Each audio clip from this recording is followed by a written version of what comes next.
Sunshine कहते हैं. Wherever sun is there, it is sunshine. Wherever moon is there, it is moonshine. And difference, sunshine is not so effect because it is 1 month transit, and moonshine is 2.5 means सवा 2 दिन, 2 दिन पूरे और तीसरे दिन का 1/4 यानी 6 घंटे. एंड तो इसलिए मून साइन ज़्यादा इफेक्टिव होता है डेली राशि देखने के लिए.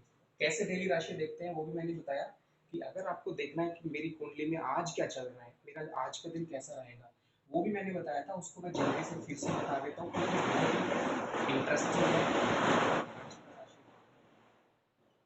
आज का राशि देखने के लिए आपको क्या देखना है, आप अपना लगन तैयार कीजिए. समझ लीजिए कि आपका मेष लगन है और आपने जो है अपनी कुंडली में देखिए कि आज की डेट में, आज की डेट में चंद्रमा कहाँ पे चल रहा है, तो आप उस चंद्रमा को वहीं पे फिट कर दीजिए. समझ लीजिए कि आपकी कुंडली में 11वें भाव में चंद्रमा चल रहा है, तो उसमें दो चीजें आपको देखनी है. पहली, लगन के हिसाब से चंद्रमा कहाँ पे चल रहा है वैसा फल मिलेगा, और बाकी ग्रहों को ट्रांजिट भी देखना है. तो एटलीस्ट इतना आप देखना सीखिए. जो ये आपको टीवी पे, न्यूज़पेपर में आता है, वो बिल्कुल समझ लीजिए कि वो जनरलाइज्ड है, मतलब बहुत सारे लोगों के लिए है. लेकिन आपका खुद का देखना चाहते हो तो कैसे देखना है, एक अपनी लगन कुंडली सीधे सीधे बनाइए. ये समझ लीजिए कि आपका लग्न कुंडली है जन्म का. एक कुंडली आपकी जो है गोचर बनाइए. गोचर, गोचर मतलब ट्रांजिट. मैं इसको बहुत ही स्लो मोशन में बताता हूँ क्योंकि ये इंटरेस्टिंग टॉपिक है और फिर आपको काम आएगा इसमें. तो लगन कुंडली में आपके जन्म के टाइम पे जो कुंडली होगी वो आ जाएगी. इसमें समझ लीजिए कि आपका सभी जगह राशियाँ और इसमें जहाँ जहाँ ग्रहों की पोजीशन है वो सबको लगभग आपको मालूम होगा, इसलिए मैं नहीं लिख रहा हूँ. अभी आपको क्या करना है, आज की तारीख में समझ लीजिए कि आपको आज का ही देखना है. तो क्या करना है, सेम लगन सेम कीजिए, बाकी राशि ग्रहों ग्रहों को मत लिखना इसमें. समझ लीजिए आपने लगन कुंडली में तो ग्रह जन्म वाले थे, लेकिन जो गोचर है उसमें ग्रह जन्म वाले नहीं रखने हैं, उसमें आज की तारीख वाले, लेकिन लगन वही रहेगा. यहाँ पे भी एक लगन है, यहाँ पे भी एक लगन है. ओके, ऐसे करके सेम आपका लगन कुंडली ही आएगी बिना ग्रहों की. अब इन ग्रहों की जगह पे क्या लिखना है, आपको देखना होगा कि आज की तारीख में कहाँ पे चल रहे हैं ग्रह. तो वो कैसे पता चलेगा, आपके पास या तो कोई सॉफ्टवेयर होगा मोबाइल पे, एंड्रॉयड एप्लीकेशन, जैसे कि एस्ट्रोसेज.com. आप एस्ट्रोसेज.com पे अभी का टाइम डालिए, अपनी जो आपका जहाँ पे हो, आप जिस जगह पे हो उस जगह को डालिए, तो एक कुंडली बन के आएगी. उस कुंडली में लगन कुछ और हो सकता है.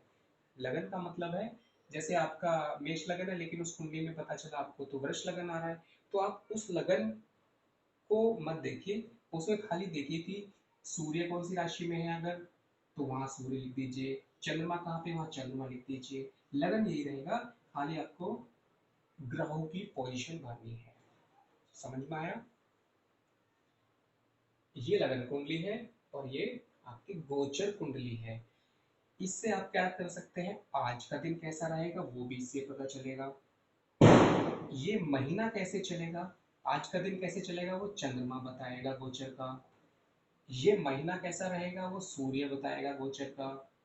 ये मतलब 15 डेज, यानी कि इसको बोलते हैं महीने के बाद आता है 1.5 मंथ, उसका जो मतलब शुक्र, उनके साथ देखना पड़ेगा. उसके बाद आपको देखना है कि भाई अब मेरा जो है साल कैसा रहेगा. साल बताने के लिए दो प्लैनेट सबसे ज़्यादा रोल रखते हैं, जिसमें नंबर 1 पे आता है राहु, नंबर 2 पे आता है जुपिटर, और नंबर 3 पे आता है आपका शनि. मतलब जो एनुअल हॉरोस्कोप होती है साल की, उसमें आपको देखना पड़ेगा इस गोचर कुंडली में राहु की पोजीशन, गुरु की और शनि की. अभी ये एडवांस है, इसको बताने के लिए एडवांस क्लास में बताएंगे. लेकिन मैं चाहता हूँ कि आप लोग इसमें रट्टा ना मार के कम से कम इतना सीख ले कि ये लगन कुंडली जो है आपकी, वो आपने बना लिया, आपके पास रखी होगी. आप क्या करें, सेम नंबर लिख के सेम लगन की कुंडली बनाए बिना ग्रहों की, और उसमें प्लैनेट्स कौन से डालने हैं, अपना आज का तारीख में प्लैनेट्स कहाँ चल रहे हैं। समझ लीजिए कि आपका लगन में यहाँ पे मतलब खाली था, पहले कुछ भी नहीं था, और गोचर में शनि आ गया आपका। तो गोचर के जो प्लैनेट हैं वो आपको सबसे ज़्यादा असर डालेंगे आज के टाइम पे। दोनों का कॉम्बिनेशन आपको पढ़ना है, लेकिन उसको कैसे पढ़ते हैं, उसमें क्या देखते हैं, क्या रूल रेगुलेशन है, वो सारी चीज़ें बाद में मैं बताऊंगा, क्योंकि बहुत सारी चीज़ें हैं। बट इतना याद रखें कि जहाँ पे भी आपका शनि गोचर करता है इस गोचर कुंडली में, वो आपका पूरा साल डिसाइड करता है।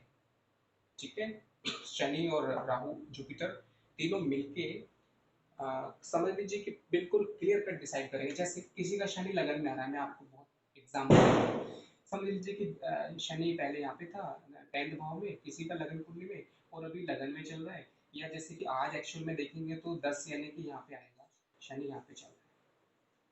तो शनि जब प्रोफेशन भाव में चलेगा तो ये क्या करेगा आपका, ऐसे टाइम पे जहां भी शनि की दृष्टि पड़ेगी, तीसरी दृष्टि शनि की यहाँ पे पड़ रही है, एंड सातवीं दृष्टि चौथे भाव पे, और 10वीं दृष्टि पत्नी भाव पे, तो गोचर का शनि तीन आपको फल, ये और चौथा जहाँ पे वो बैठा है क्या फल देगा, आपका मकान से संबंधित काम अटका होगा वो बनवाएगा, या फिर अगर शनि ये बहुत ही खतरनाक वाला है तो काम को अटका सकता है, मतलब काम शुरू करा देगा और छुड़वा देगा, बीच में प्रॉब्लम करा देगा। शनि अच्छा है तो काम को पक्का बनवा देगा। शनि का मोस्टली काम बनवाना है वैसे, क्यों, वो कष्ट के साथ बनवाता है, मेहनत कराता है, भागदौड़ कराता है, डिले करता है लेकिन डिनाई नहीं करता है मोस्टली। इसलिए शनि को हमेशा पॉजिटिव समझना चाहिए उस एंगल से। शनि की तीसरी दृष्टि इधर आती है, इससे जुड़ा हुआ फल देगा, सातवीं दृष्टि पत्नी या फिर पार्टनरशिप पे आती है। तो ये मैंने एक एग्जांपल दिया है आपको कि गोचर कैसे देखते हैं, ये बहुत बड़ा टॉपिक है, लेकिन हमें क्योंकि 7 दिन में हमें एक आइडिया लेना है, समझना है, तो ये बहुत अच्छा इंटरेस्टिंग मैंने आपको शॉर्टकट में बताया है। लेकिन इसको अगर डिटेल में बताऊंगा तो ये तसल्ली में, क्योंकि ये आई थिंक 4 सेशन में कंप्लीट होगा। ओके, इसके अंदर में क्या क्या देखना पड़ेगा, हमें फिर सीखना पड़ेगा गोचर के नियम। गोचर का एक मंत्र है जो गोचर के मेन उसको बताता है, फिर उसके जो है चंद्रमा का एक मंत्र है, मतलब उसका सूत्र है, वो सारे सूत्रों के साथ में बताऊंगा कि उसका सूत्र जो है कैसे हम उसको अप्लाई करेंगे। तो ये आपको याद रखना है। आगे बढ़ते हैं। दूसरा चीज है कि जैसे काफी लोग पूछते हैं कि कुंडली कैसे बनाएं, कुंडली कैसे बनाएं। देखिए, सबसे पहले तो आपके पास date of birth, time of birth और सिटी या प्लेस ऑफ बर्थ, ये तीन चीजें होंगी। इसमें आज की डेट में जो ज्यादातर समझ लीजिए कि 99% या फिर मैक्सिमम लोग क्या करते हैं, उनके पास एक सॉफ्टवेयर होता है, रिलायबल सोर्स होता है कुछ भी, जिनमें से जो आपके लिए मैं बता देता हूँ, जो फ्री वाला ऑप्शन है उसमें एंड्रॉयड एप्लीकेशन है दैट इज एस्ट्रोसेज। उसके जो डिग्रीज हैं वो एक्यूरेट रहते हैं, बाकी के जो डिग्रीज हैं वो आगे पीछे हो जाते हैं। astrosage.com ये बहुत ही फास्ट ग्रोइंग वेबसाइट है, और इसका एंड्रॉयड एप्लीकेशन एस्ट्रोसेज मिलेगा आपको। इसमें आपको ये भर देना है, उसके बाद आपका एक चार्ट बन के आएगा, लग्न चार्ट। ये आपका लग्न चार्ट है, उसी में एक नवांश चार्ट आएगा। नवांश चार्ट क्या होता है, मैं आपको एक लाइन में बता रहा हूँ, ऐसे बहुत सारी चीजें हैं नवांश की। नवांश का मतलब है नवम अंश, जो कि आपका बताएगा कि जो आपके लगन कुंडली के प्लैनेट हैं वो, कि उनकी जो जड़ है, समझ लीजिए कि आपका पेड़, लगन कुंडली एक पेड़ है, ट्री है, और उस ट्री की जो जड़ है, समझ लीजिए कि ये मैंने ऐसे ट्री बना दिया एग्जाम्पल के लिए, सो दैट आप इसे याद कर पाए। जो आपको दिख रहा है जिंदगी में सब कुछ, वो आपकी लगन कुंडली है। लेकिन उसके पीछे के जो रहस्य है, उसके पीछे का जो एनर्जी है, वो नॉर्मन स्कूल ये जो बैकअप देता है उसको। बैकअप मतलब ये कैसे बैकअप देता है? ये ऐसे देता है कि after the age of 35 age के बाद आपका नॉर्मन स्कूल एक्टिवेट होता है, या फिर 35 से पहले अगर शादी हो जाती है, आफ्टर मैरिज, ये आपका नवमांश कुंडली एक्टिवेट होता है। इसमें अगर प्लैनेट बहुत अच्छे हैं और लगन कुंडली में अच्छे नहीं है, तो आफ्टर मैरिज नवमांश कुंडली will start giving you result. Okay, तो ये मैंने कुंडली कैसे बनाए, इसका एस्ट्रो सेज पे बनानी है, सिंपली ये रखना है, ऐसे बन जाएगा। ओके, अगर आपको सीखना है कि वो कैसे बनता है, तो क्या होता है, पांचांग आपको लाना पड़ेगा।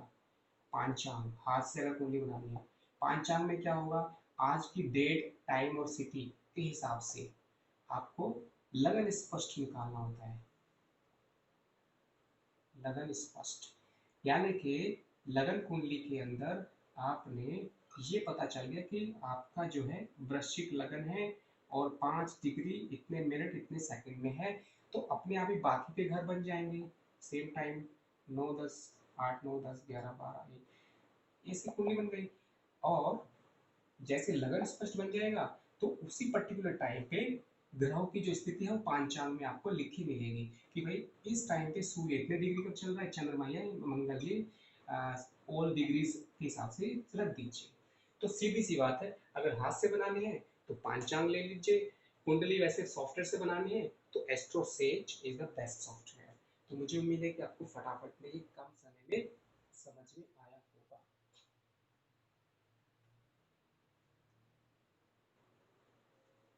ओके, उसके बाद एक चीज मैंने बताई थी कि जो राशियां हैं उनके अंदर आपको जो देवगण मनुष्यगण मैंने बता दिया है। उसमें मतलब देवगण का मतलब है जो नक्षत्र थे उसमें अश्विनी मृगशिरा पुनर्सु पुष्य हस्त स्वाति अनुराधा रेवती। और जो मनुष्यगण था वो था भरणी रोहिणी आद्रा पुनर्वसु उत्तर फाल्गुनी पूर्व फाल्गुनी उत्तर आषाढ़ पूर्व भाद्रपद उत्तर भाद्रपद, ऐसे करके वो सेट है नक्षत्र का। अभी हम बढ़ते हैं वर्ण की तरफ। वर्ण, ओके, वर्ण जो है जैसे मैंने बताया था देवगण होते हैं, वर्ण होते हैं। अगर हमें कुंडली मिलान करना है, उसके अंदर ये बॉय का कुंडली है और ये गर्ल का कुंडली है।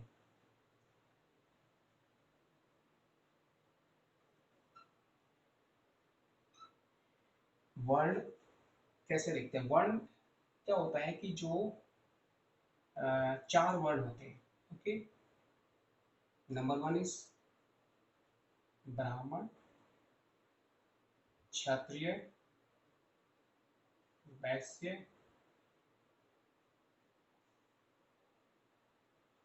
शूद्र।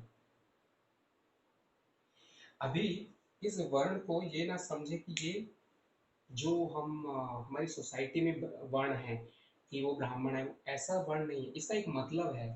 ब्राह्मण का मतलब है जो समझ लीजिए कि ज्ञान के प्रति, नॉलेज के प्रति, मतलब जो जिसकी सोच जो है ब्रह्म मतलब सत्य है। ब्राह्म अण, अण मीन्स इंसान, मतलब समझिए कि वो आत्मा है या फिर जीवात्मा। ब्रह्म जीवात्मा, क्षत्रिय जीवात्मा, वैश्य जीवात्मा, शूद्र जीवात्मा, ऐसी आत्मा मतलब इंसान जिसके अंदर ब्रह्म शक्ति की तरफ के लक्षण ज्यादा हैं, इसीलिए उसको ब्राह्मण कहते हैं। वो राशियां आपको उस तरह की क्वालिटी देती हैं।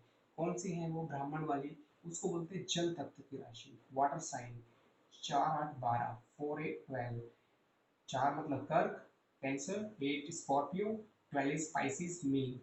एंड जो क्षत्रिय है वो आपको जो अग्नि तत्व की है, वो राशियां अग्नि तत्व की है, वो क्षत्रिय में आएंगी। ओके, मतलब 1 5 9, ये आप लिख लें कि राशियों, समझ लीजिए कि आपका बॉय का जो लगन है, ओके, ये यहाँ पे आप देखेंगे तो अगर किसी का यहाँ पे समझिए 1 है बॉय, तो 1 यानी कि अग्नि, तो ये क्षत्रिय हो जाएगा।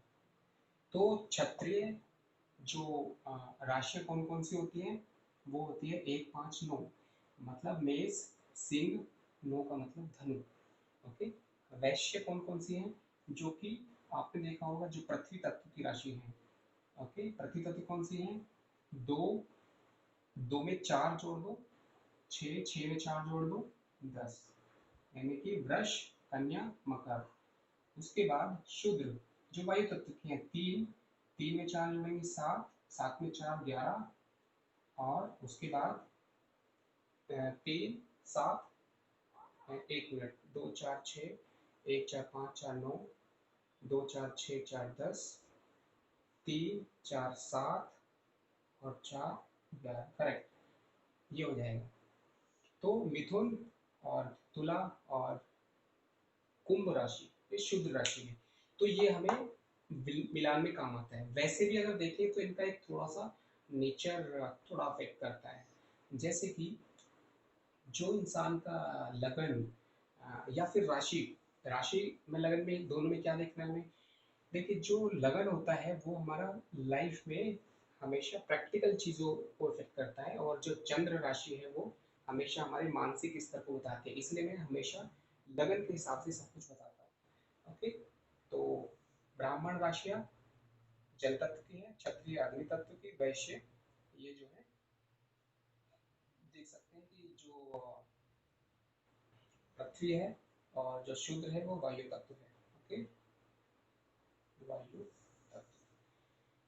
इन सब चीज़ों को आप अच्छे से समझ सकते हैं कि हम कैसे वर्ण देखते हैं, ब्राह्मण, क्षत्रिय, वैश्य, शूद्र। फर्क क्या है ब्राह्मण का, मैंने बताया कि वो अ, ज्ञान के प्रति और साथ में उसकी जो बिहेवियर है वो उस तरह का रहेगा। एक लंबी लिस्ट है उसकी, मैंने आपको शेयर किया है ऑलरेडी ग्रुप में, वो आप पढ़ सकते हैं। क्षत्रिय मतलब फिजिकल स्ट्रेंथ की तरफ, और भाग दौड़ बहुत ज़्यादा करते हैं फिजिकली। आपने देखा होगा अग्नि तत्व की राशियाँ एक 5 लोग फिजिकली बहुत भाग दौड़ करती है। जैसे कि एक बच्चा है, जो छोटा बच्चा है वो एक्टिव, क्षत्रिय अगर राशि है उसकी तो अपने आप वो भाग दौड़ ज़्यादा करेगा। वैश्य, वैश्य मतलब होता है कि ये लोग मेटेरियलिस्टिक एंगल से बहुत ज़्यादा चीज़ों को इकट्ठा करते हैं या फिर सोचते हैं, उस तरह से करते हैं। और जो शूद्र है वायु तत्व, ये एक्चुअली कंफ्यूजिंग राशि बोलते हैं इसको देसी भाषा, लेकिन ये एक्चुअल में इसके प्लस पॉइंट भी है, नेगेटिव पॉइंट भी है। जैसे कि मिथुन है, ये द्विस्वभाव में आती है, ठीक है, तो इसलिए इनके अलग अलग आते हैं। और शूद्र का मतलब जरूरी नहीं कि शूद्र जैसे हम सोसाइटी में सोचते हैं शूद्र राशि है ये। शूद्र का सीधा सा मतलब है कि ये लोगों को जो है ये इतने फ्लेक्सिबल होते हैं कि रूल्स को ब्रेक कर देते हैं, या फिर समझ लीजिए कि इसको कट्टरता के साथ, ऑर्थोडॉक्स के साथ रूल को फॉलो नहीं करना चाहिए। ये एक सिर्फ एक इशारा है, हिंट है। इन सब चीज़ों को आप अगर ज्योतिष में आगे बढ़ना है तो ज़्यादा सीरियसली ना लें, पहले इन चीज़ों को रीजन समझें, उसको सीरियसली ना लें, क्योंकि रीजन के साथ जब आगे आप बढ़ेंगे तो बहुत सारी चीज़ें आपको और अच्छे से समझ में आएंगी। ठीक है, तो ये हो गया। और नेक्स्ट टॉपिक था कि जो कुंडली होती है,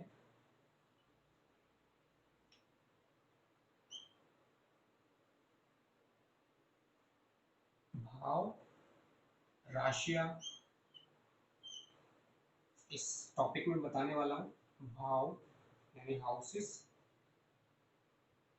राशियां, राशि मतलब जो आपकी साइन है, और ग्रह प्लैनेट, इन तीनों का एक कॉम्बिनेशन होता है, इन तीनों का एक मीनिंग होता है। जो ये सरफेस है जिसके ऊपर राशियां लिखी हुई हैं, यहाँ पे ये हमेशा फर्स्ट हाउस रहेगा, प्रथम भाव, second house, third house, fourth house, fifth house, sixth house, seventh house, eight, ninth, tenth, eleventh and twelfth. Houses are always fix, भाव जो है हमेशा फिक्स है, लेकिन राशियां चेंज होती है। तो क्या होता है कि ये जो है ये हाउसेस जो है वो इंडिविजुअल इंसान के लिए फिक्स हो जाता है कि इस इंसान का जो है लग्न मेष लगन है या वृष लगन है, जितना भी यहाँ पे राशि आएगी समझ लीजिए कि यहाँ पे 4 है, एक कर्क लगन की कुंडली हो गई, ठीक है। तो कर्क लगन हो गया फर्स्ट हाउस, तो बाकी उसके हिसाब से राशि डिसाइड हो जाती है। अभी जो ग्रह होते हैं प्लैनेट, इनका एक शॉर्टकट में मैं डिफरेंस बताना चाहूँगा मैं। सबसे पहले तो आप याद रखें कि जो अ, ये एक तरह से खेत है, फील्ड है, गार्डन है, और जो ग्रह हैं, these are the plants, these are the seeds.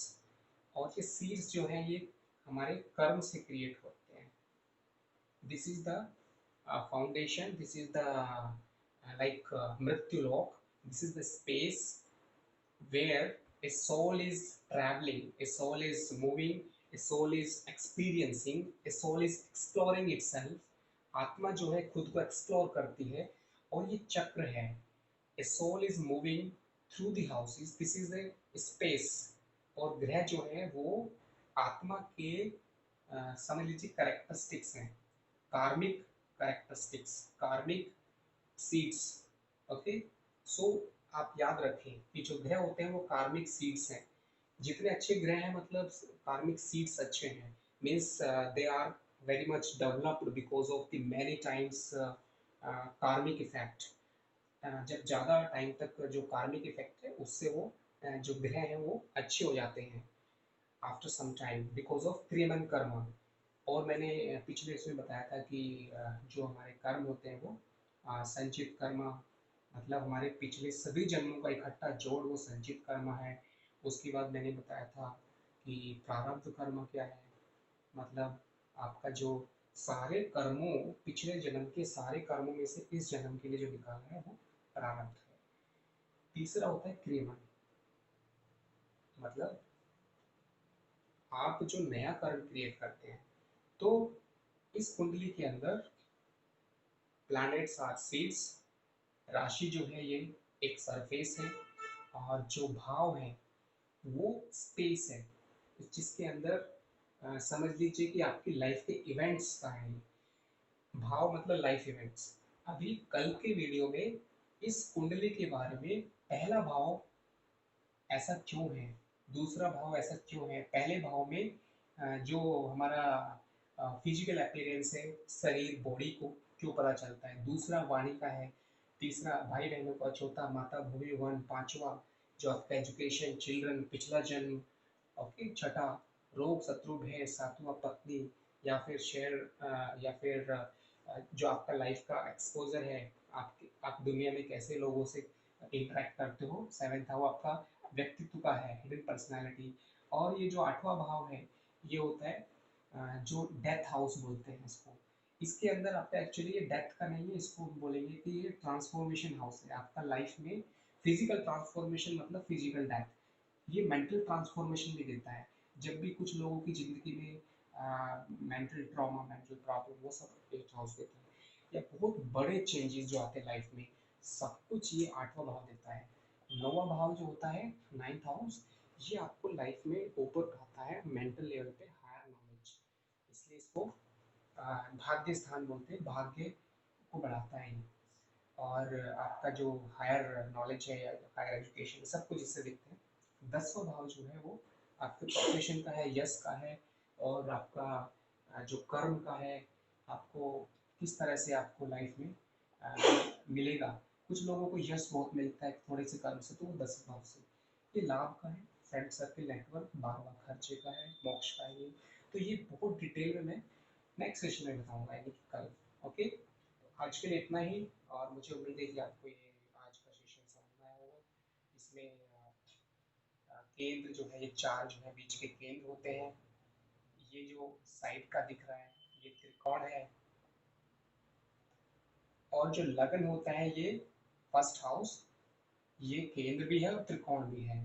तो त्रिकोण 3 होते हैं, फर्स्ट हाउस 5 और 9, ये केंद्र होते हैं 1 4 7 10। ओके, साउथ इंडिया में जो चार्ट बनता है वो मैंने पिछली बार भी बताया था कि उसके अंदर जो है आपको, ठीक है, इसके अंदर साउथ इंडिया का चार्ट मैंने बताया था कि उसमें भाव फिक्स नहीं है, राशियाँ फिक्स है, मेष राशि हमेशा यहीं पे रहेगी, भाव चेंज हो जाएंगे। नॉर्थ इंडियन चार्ट है ये, नॉर्थ इंडियन चार्ट में क्या होता है, भाव फिक्स हैं, राशियां चेंज होती है। साउथ इंडियन चार्ट में राशियां फिक्स हैं, भाव चेंज होते हैं। इसी विषय को अगली वीडियो में यानी कि कल के सेशन में करेंगे। आज के लिए इतना ही।